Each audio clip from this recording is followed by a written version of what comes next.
क्या अहिल्या सच में पत्थर बनी थी या वाल्मीकि रामायण में कुछ और लिखा है?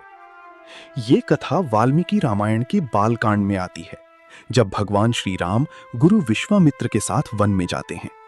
वहां उन्हें एक वीरान आश्रम दिखाई देता है।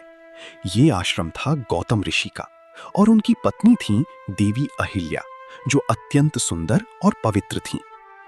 एक दिन देवराज इंद्र ने अहिल्या की सुंदरता पर मोहित होकर छल किया। उन्होंने गौतम ऋषि का रूप धारण कर अहिल्या के पास पहुंच गए। वाल्मीकि रामायण के अनुसार देवी अहिल्या ने इंद्र को पहचान लिया था, लेकिन उस क्षण में वे मोह और जिज्ञासा के कारण उनके साथ रहीं। जब गौतम ऋषि को यह पता चला तो वे क्रोधित हो उठे और उन्होंने इंद्र को शाप दिया। मम रूपम समास्थाय कृतवानसी दुर्मते, अकृतार्थोसी तस्मात् त्वं विफलः स्याह न संशयः।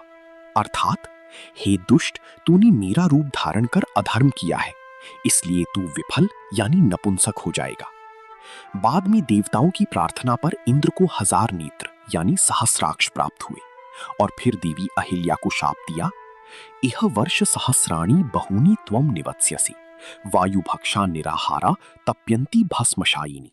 अर्थात, तुम हजारों वर्षों तक यहां अदृश्य रहोगी, वायु से जीवन बिताओगी और धूल भस्म में रहकर तपस्या करोगी। यही सच्चाई है। अहिल्या पत्थर नहीं बनी थी, बल्कि एक अदृश्य तपस्विनी अवस्था में थी। समय बीतता गया। फिर जब भगवान श्री राम वहां पहुंचे तो उनके चरण स्पर्श से अहिल्या का उद्धार हुआ।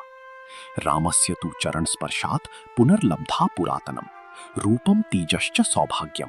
अर्थात, भगवान राम के चरण स्पर्श से अहिल्या ने अपना पूर्व रूप, तेज और सौभाग्य फिर से प्राप्त कर लिया। सच्चाई वही है जो ग्रंथों में लिखी है और वाल्मीकि रामायण हमें वही असली ज्ञान देती है। ये कथा हमें सिखाती है कि मोह का एक क्षण भी जीवन बदल सकता है, लेकिन सच्ची पश्चाताप और ईश्वर की कृपा से मुक्ति संभव है। अगर वीडियो अच्छा लगे तो लाइक करें, शेयर करें और चैनल सर्च फॉर ट्रूथ को सब्सक्राइब अवश्य करें। धन्यवाद। जय श्री राम।